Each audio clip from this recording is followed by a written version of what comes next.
L'exécutif Macron-Borne est-il sincère quand il présente son offre publique d'achat sur la part privatisée d'EDF comme une renationalisation du fleuron énergétique de la France? De nombreux observateurs pensent que non, qu'il s'agit d'une façon de reculer pour mieux sauter, de récupérer le tout pour préparer une sorte de vente à la découpe. Parmi eux, manifestement, le député socialiste de la 4e circonscription de l'Eure, Philippe Brun. Suivant le principe de précaution valent mieux qu'une, il a rédigé une proposition de loi visant à graver dans le marbre de la loi ce principe de la nationalisation d'EDF et en a profité pour tenter de faire adopter des dispositions permettant aux petites entreprises, notamment aux artisans, en particulier aux boulangers, qui sont un peu emblématiques de cette injustice, de bénéficier du tarif réglementé de l'électricité. Cette proposition sera examinée jeudi. Philippe Brun est à mes côtés pour en parler. À mes côtés également, Anne de Bréjas, ingénieure de recherche, économiste de l'énergie et porte-parole de Sud Énergie. Anne de Bréjas est à la fois une bonne connaisseuse de son sujet dans les différents aspects et une citoyenne engagée pour plus de justice sociale, écologique et donc énergétique.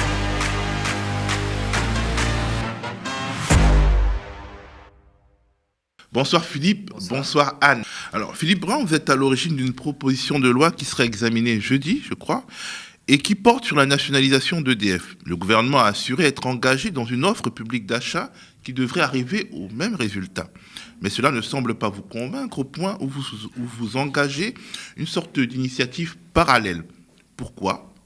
Qu'est-ce que vous apportez en plus de différent du projet gouvernemental ?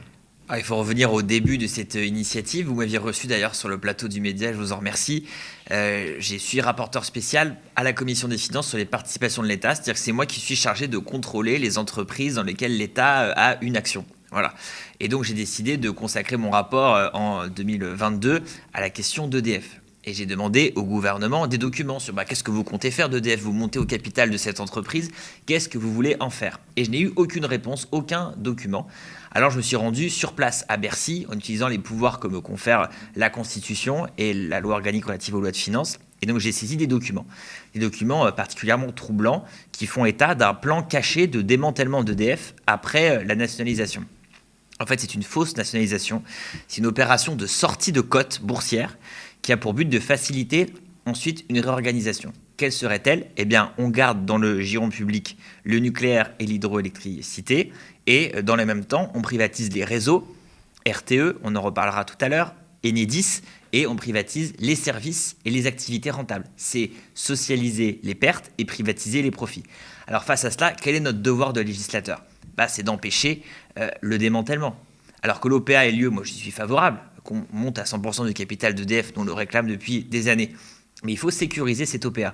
Donc c'est une loi de nationalisation qu'on pourrait appeler loi de sécurisation. D'ailleurs, on a changé le nom, c'est loi de protection d'EDF. Qu'est-ce que fait cette loi ? Eh bien, elle inscrit chacune des activités du groupe EDF dans la loi. Si bien que si un jour le gouvernement souhaite démanteler, eh bien, il sera dans une situation d'illégalité et donc devra passer par la loi et trouver une majorité à l'Assemblée nationale pour préparer le démantèlement. Alors cette loi, elle dérange, mais elle a été adoptée par la Commission des finances la semaine dernière, ce qui était imprévu. Nous avons pris par surprise le gouvernement. Nous avons trouvé une majorité de députés en Commission des finances pour la voter. Qui l'a votée ? Évidemment toute la gauche, qui était très mobilisée. Le groupe LR, et donc là-dessus on en reparlera peut-être tout à l'heure sur l'équilibre politique. Moi je fais équipe avec le groupe LR, ils ont des positions désormais, ce n'était pas le cas avant, très claires sur l'énergie, et donc ils soutiennent cette proposition de loi. Et le RN a apporté aussi ses voix, je n'ai pas négocié avec le RN, mais il se trouve qu'ils ont apporté aussi leur voix. La loi passe jeudi dans l'hémicycle. Donc, en gros, la seule force d'une certaine taille qui était hostile à cette loi, qui, au fond, venait dire la même chose que ce qu'ils prétendaient faire, c'est la majorité. Ce qui est un aveu, finalement, de leur projet caché. Pourquoi ne pas la voter si, finalement, leur projet est de garder EDF tel quel ? On sait qu'aujourd'hui, une banque d'affaires a été mandatée pour vendre Dalkia. C'est une information qui circule aujourd'hui dans la presse. Moi, j'ai eu... Dalkia, qui est Dalkia, vous savez, c'est l'entreprise, c'est la filiale d'EDF qui fait des services à l'énergie, par exemple, services de chauffage pour les collectivités, services dans les industries.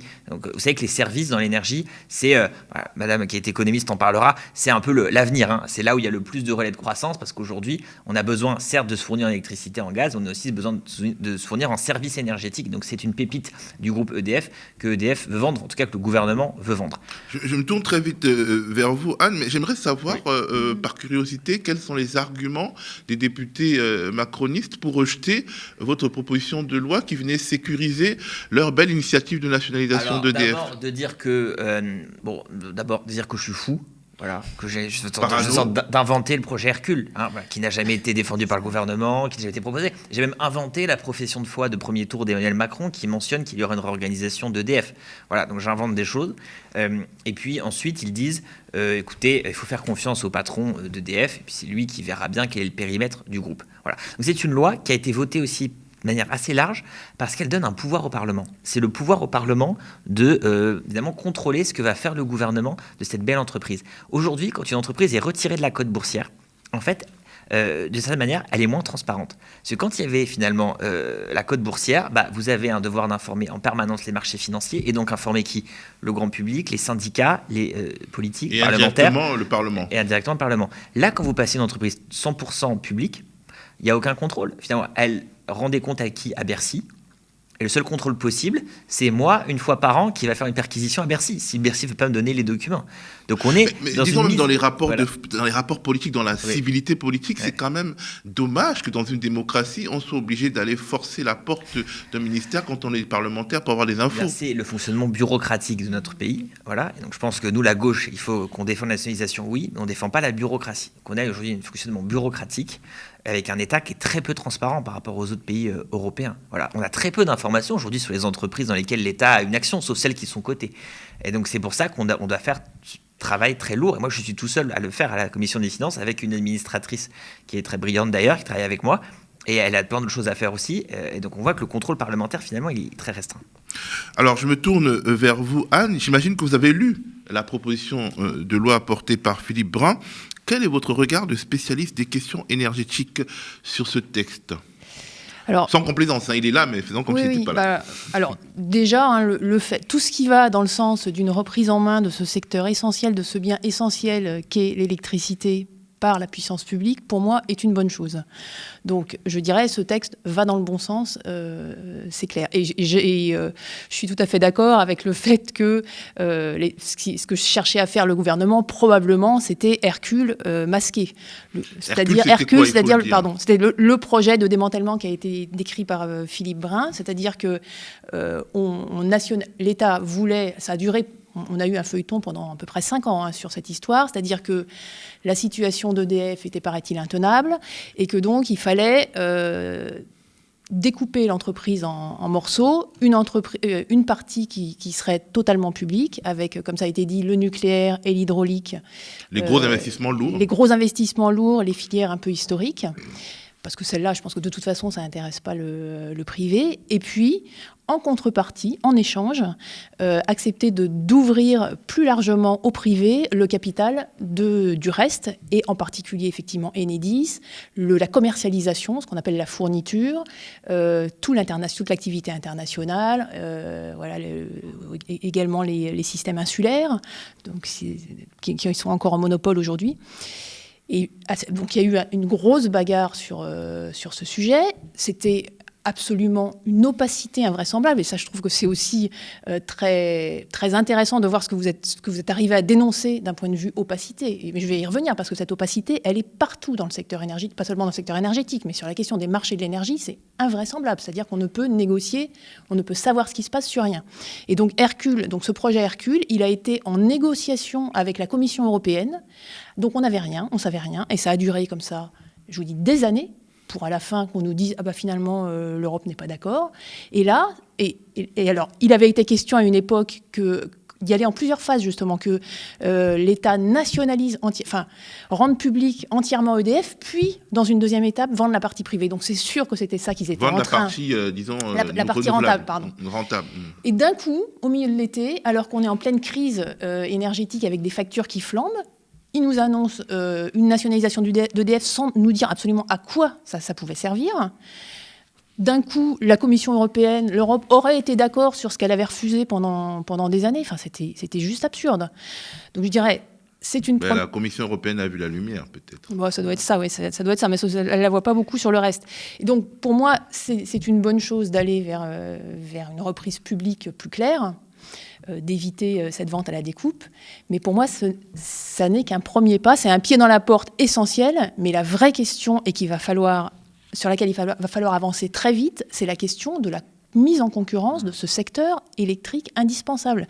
Ça ne marche pas, ça fait 20 ans que ça ne marche pas, 20 ans que nous on dit que de toute façon ça ne peut pas marcher, 20 ans qu'on a des crises à répétition, on a l'impression que là ça marchait très bien soi-disant et maintenant il y a une crise. Bon, alors déjà on vient de rappeler 5 ans d'Hercule où la ministre disait que le statu quo n'était pas possible, que c'était la catastrophe. Bon, ça a été crise sur crise depuis le début, ça a été rustine sur rustine depuis le début où il fallait rester dans ce marché. Pour moi, ce que je dis toujours, c'est qu'on essaye de faire rentrer un rond dans un carré. Le système électrique ne peut pas être mis en concurrence. C'est un système par nature coopératif. Et donc, on a rajouté des rustines et des rustines et des rustines. À chaque fois qu'on rajoutait une rustine, ça refuyait ailleurs, évidemment. Et donc là, on arrive à cette crise complètement paroxystique qui, je pense, on va y revenir, mais qui crée une crise économique majeure, qui alimente l'inflation, qui a mis plein de personnes en grande difficulté, des entreprises de toute taille en grande difficulté, qui risquent de provoquer des délocalisations de l'industrie, qui pour les collectivités sont une catastrophe et qui figent tous les investissements de transition énergétique. Donc ça fait quand même 1 an et demi que ça dure, 1 an et demi que le Premier ministre a dit « Ah mais les marchés sont aberrants », et 1 an et demi plus tard, qu'est-ce qui s'est passé ? Des rustines, des mécanismes invraisemblables. On pourrait y revenir sur les boulangers, mais c'est incroyable. Pour arriver à ce qu'aujourd'hui, les boulangers, ils payent, on leur a généreusement annoncé qu'ils allaient payer 280 € du mégawattheure au maximum, c'est-à-dire à peu près 4 fois ce que ça coûte. Et donc là, il faut arrêter là. Et juste pour finir, il y a enfin, parce qu'à la suite de cette crise, il y a une réforme en profondeur du marché de l'électricité qui est annoncée à l'échelle européenne, qui doit sortir en mars. Il y a une consultation publique qui est sortie il y a 2 semaines, avec 3 semaines pour répondre. Et chaque pays envoie sa position sous forme de documents officieux qu'on appelle des non-papers, qui fuitent. Des non-papers. Voilà, c'est quand même hallucinant. Donc ça fuite dans tel ou tel organe. Quand on arrive à les lire, c'est indigent, ça ne décrit quasiment rien, quoi. On a 3 paragraphes. Et quand moi je peux démontrer que ça ne peut pas fonctionner, ce qu'ils proposent. La France a déjà sorti son non-paper ? La France a sorti plusieurs non-papers, le dernier qui est à peu près du même topo que les autres. Alors maintenant, il y a EDF aussi, EDF qui a sorti, enfin je ne sais pas s'il est sorti, quoi, qui produit des non-papers, parce que alors, on a nationalisé, mais on a mis à la tête... C'est-à-dire ce ne sont pas les documents qui sont disponibles publiquement, si ? Non, il n'y a rien qui est disponible publiquement. Mais comme au moment d'Hercule, c'est-à-dire que c'est de la négociation européenne, et donc personne n'a rien de droit de voir. Certains fuitent, d'autres pas. Voilà. Mais sauf qu'à la fin, on voit bien que la seule... Alors, nous, on met sur la table une proposition qui est de dire il faut sortir de la concurrence, revenir aux tarifs réglementés de vente, certes pour les petites entreprises, mais pour tout le monde. Tout le monde, les grands consommateurs demandent ça aussi. C'est absolument possible. Bon, je reviendrai, c'est possible sans remettre en cause le marché européen. Et tout ce qu'on nous dit, on nous dit des mensonges. Voilà, mais vraiment, c'est simpliste, c'est grossier. On va se déconnecter du réseau européen. Si on avait fait ça, les boulangers n'auraient pas pu allumer leur four. Mais enfin, n'importe quoi. Vraiment, à ce niveau-là, c'est juste n'importe quoi. Et voilà. Justement, la proposition de loi portée par Philippe Brun vise également à élargir aux artisans, aux très petites entreprises, et même aux PME, voire aux entreprises de taille intermédiaire, le tarif réglementé jusqu'ici applicable aux ménages, les ménages qui ont choisi EDF comme fournisseur d'électricité. C'est pour cette raison qu'une petite manifestation d'artisans, très petite la manifestation d'artisans, elle a justement eu lieu devant le Palais Bourbon en soutien à votre proposition de loi. Notre consoeur Justine Laporte est allée à la rencontre des manifestants. Je suis vendeuse dans une boulangerie dans le 14e et donc on a reçu mi-décembre, je crois, les informations relatives aux nouveaux tarifs. En ce qui nous concerne, c'est multiplié par 6. On est une petite équipe à l'ancienne, c'est-à-dire le moins de machines possible. La première source d'énergie, ce sont les frigos et les fours. Multiplié par 6, on ne peut pas vivre. On a un patron qui n'a pas de salaire. Nous sommes là aujourd'hui pour dire merci aux députés qui ont voté un amendement demandant le bouclier tarifaire pour nous les artisans, et on est là pour représenter tous les artisans On essaie de se faire entendre depuis quelques mois maintenant par le gouvernement, leur expliquant que les aides qu'ils ont mis à disposition pour certains artisans dont nous faisons partie, c'est-à-dire les gens qui ont des compteurs électriques de plus de 36 kVA, ne suffiront pas à maintenir nos commerces à flot. Malheureusement, nos marges ne nous permettent pas, comme les boulangers au niveau des pressings, de pouvoir dégager suffisamment d'argent pour payer les factures de l'énergie. Donc on représente nos collègues qui n'ont pas pu venir en province et qui aujourd'hui, on a des collègues qui sont passés de 100 € le mégawattheure courant janvier au 31 janvier à 650 € le mégawattheure, tarif négocié avec EDF. Donc là, autant dire que si ça continue pendant quelques mois, bien sûr, ils vont avoir quelques aides, mais les aides, ça va les ramener, aller sur leur offre à peine 200 € le mégawattheure. Ça reste quand même à 400 € le mégawattheure, c'est pas possible. Même à 280 € le mégawattheure, comme propose Bercy, c'est pas possible non plus. Ça ne passe pas. On n'a pas de marge. On ne gagne pas autant d'argent par mois pour payer ces factures. Une réaction, Anne? Je vous voyais très à l'écoute. Oui, parce que il résume bien. Alors, on est passé par des phases en plus. Je vais juste vous lire ce qui était un moment sur le site du ministère pour les boulangeries. Une boulangerie pourra bénéficier d'une aide égale à 50% du différentiel entre la facture 2021 majorée de 50% et la facture du mois concerné dans la limite de 70% de la consommation de 2021 et plafonnée à 4 millions d'euros. Bonne chance pour appliquer ça. Donc, il rajoute sans arrêt... déjà. Mais c'est incompréhensible. Et il rajoute sans arrêt des rustines, des systèmes mais ultra compliqués pour, à la fin, qui payent beaucoup, beaucoup plus cher que ce que coûte le système de production électrique. Et avec un gouvernement qui dit il faut absolument que les clients, que les consommateurs puissent bénéficier du coût de production de l'électricité en France, ils disent ça et ils font des propositions inverses. Et quand nous, on dit écoutez, nous, on vous propose une solution qui garantit ça, tarif réglementé pour tout le monde, basé sur les coûts de production, ils nous disent que c'est simpliste, etc., sans donner aucune critique concrète de ce qu'on propose. C'est plus simple, plus robuste, ça a été expérimenté, mais non, on ne peut pas en débattre. Est-ce que les artisans, les boulangers, les personnes qui possèdent des pressings payent et très au-delà du coût de production d'électricité, mais où va l'argent ?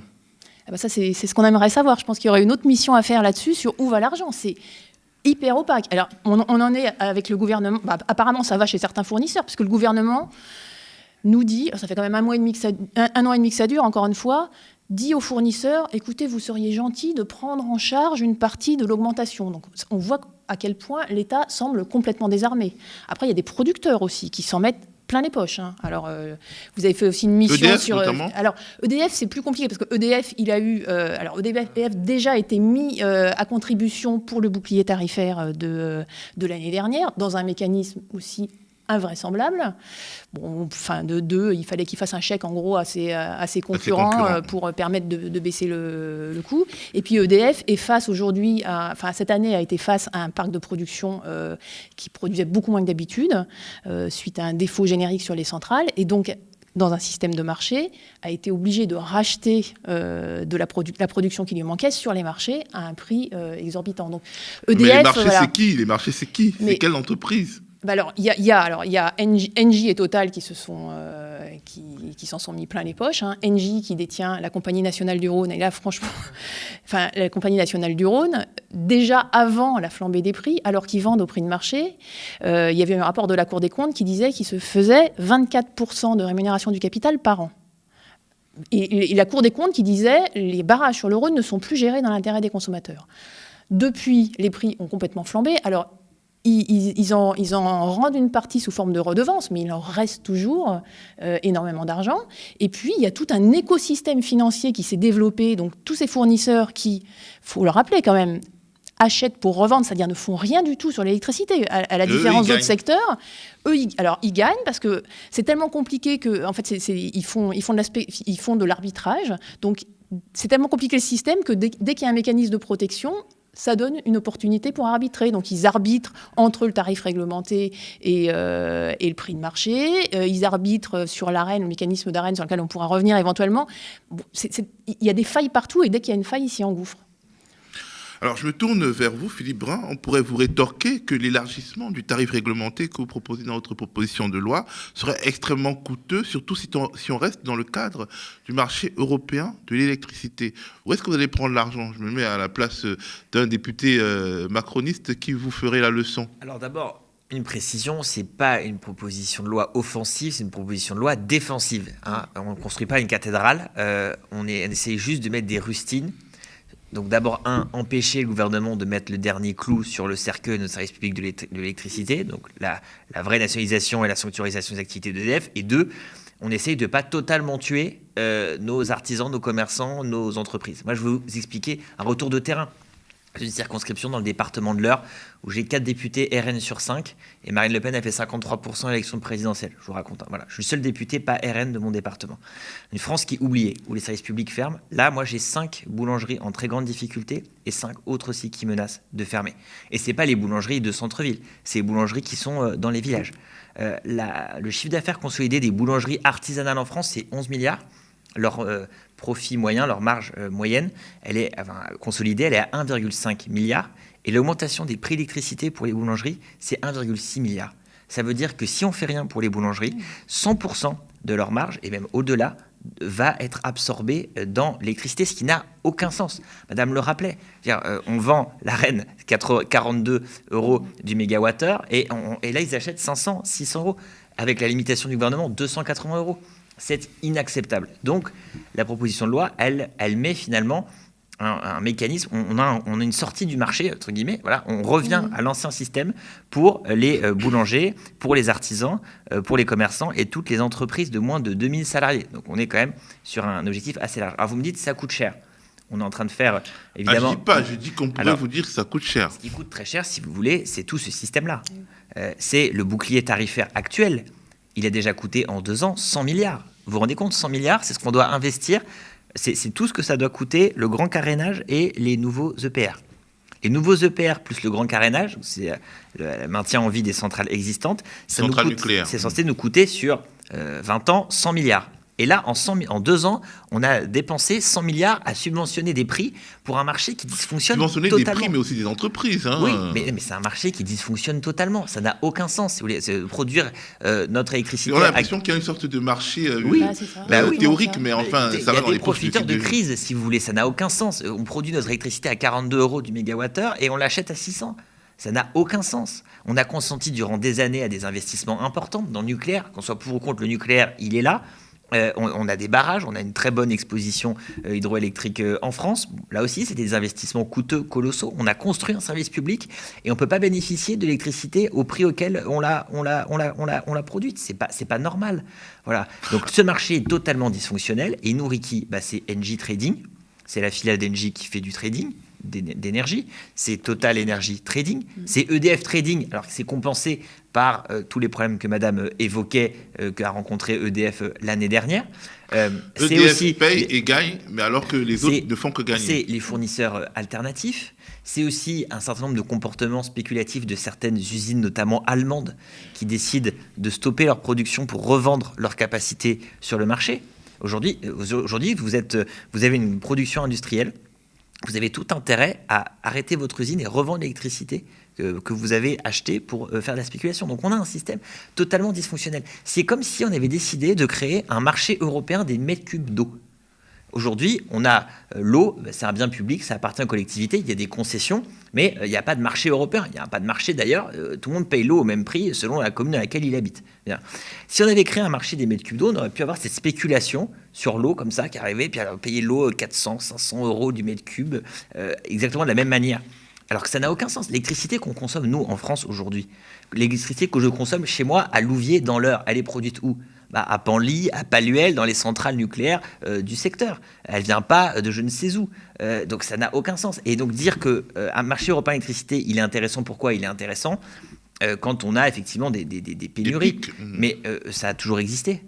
Ça s'appelait l'interconnexion. C'est ça, oui. Ça existe depuis les années 60, 70. Madame, c'est mieux que moi. Et donc, on peut tout à fait dire qu'on achète sur un marché de gros avec des prix qui sont régulés entre États, des capacités supplémentaires en cas de pic.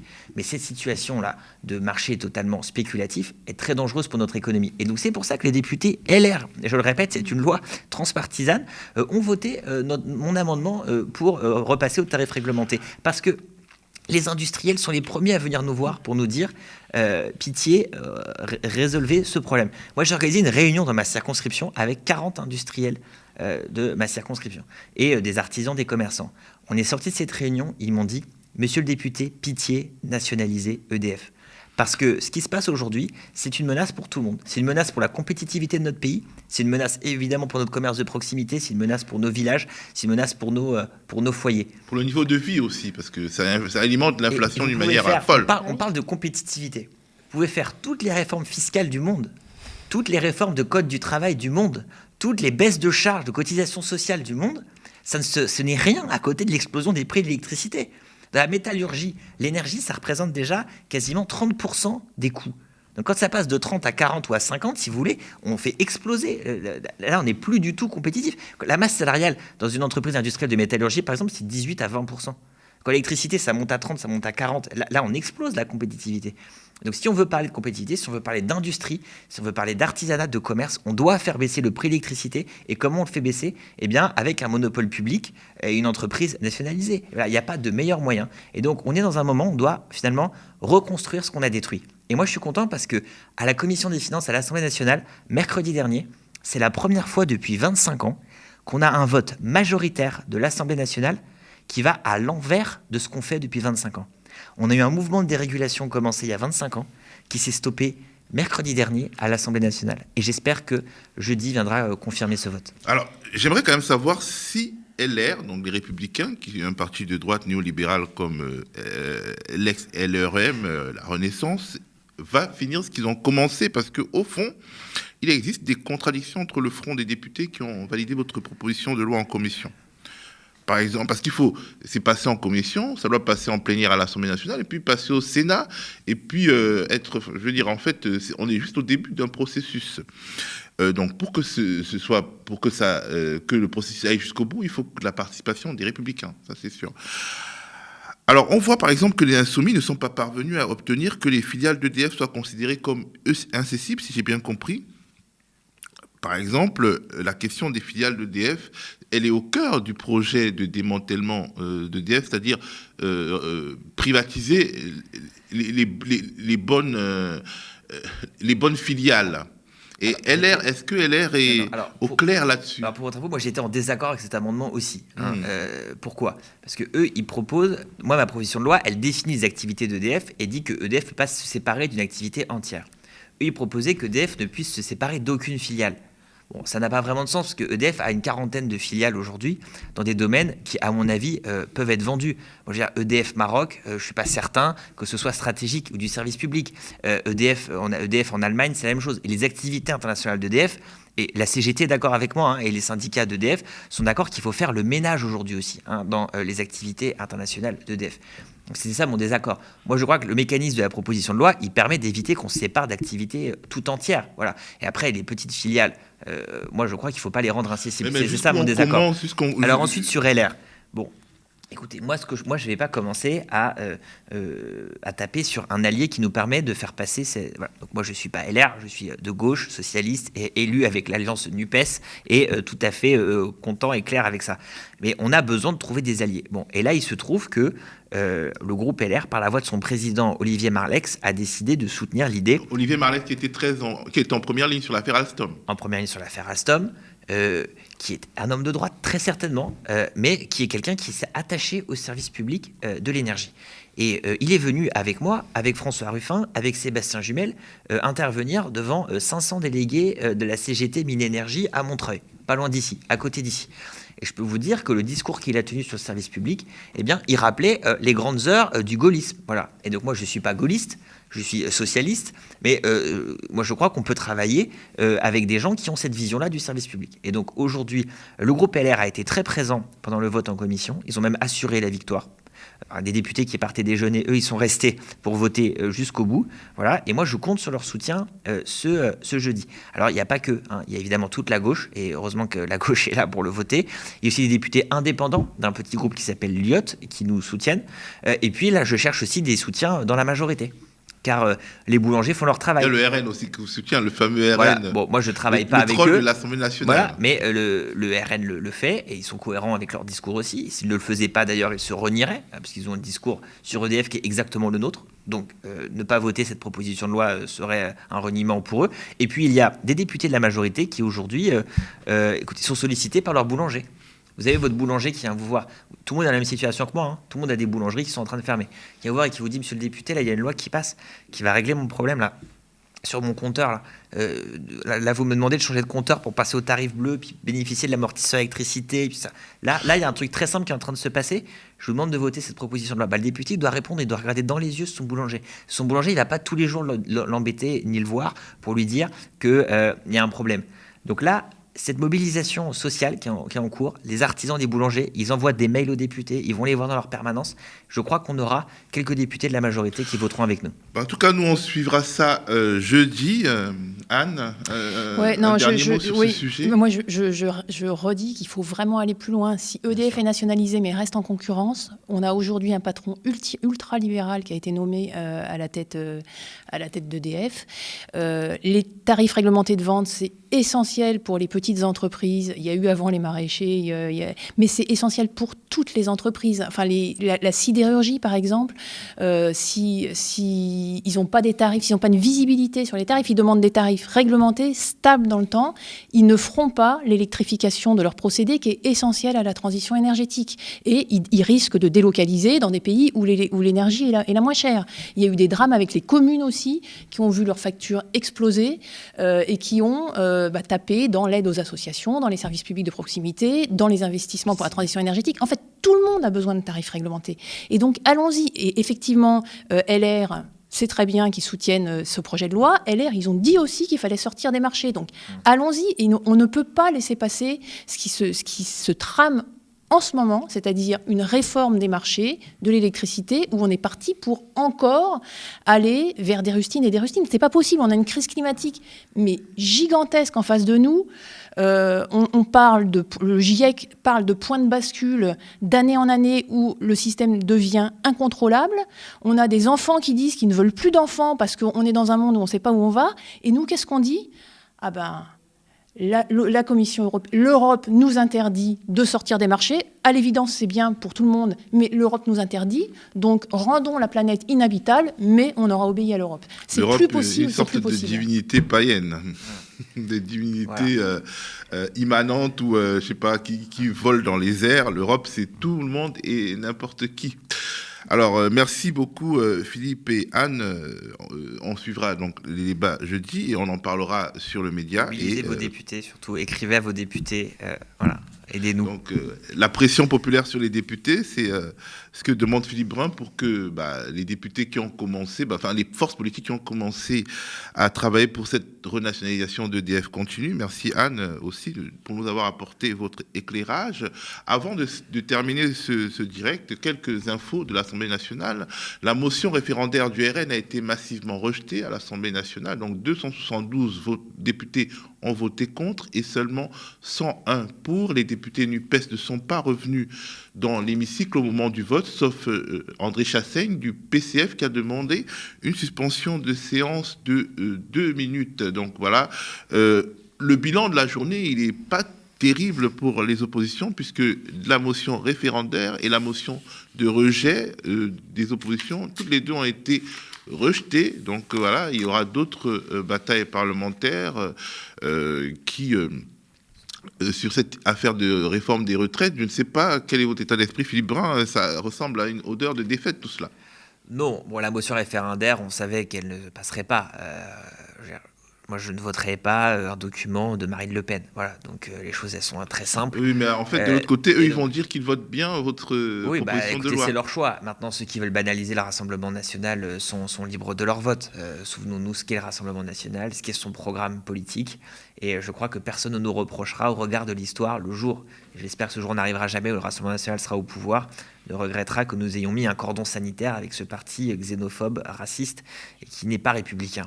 Maintenant, sur la question de la motion de rejet, eh bien, on savait aussi qu'elle n'allait pas passer. Et finalement, est-ce que c'est si grave ? Non, parce qu'on va pouvoir discuter justement de cette réforme, article par article. Et moi, j'espère qu'on va arriver au vote sur l'article 7. C'est quoi l'article 7 ? C'est l'article qui permet de passer la retraite de 62, l'âge légal de 62 à 64 ans, et qu'on va pouvoir infliger une défaite au gouvernement, car selon nos décomptes, il n'y a pas de majorité à l'Assemblée nationale sur le report de l'âge légal de 62 à 64 ans. Mais une fois de plus, tout est entre les mains du groupe Les Républicains qui partagent le même logiciel politique finalement que Renaissance. C'est ça le problème. Et 25 députés LR ne partagent pas ce logiciel politique.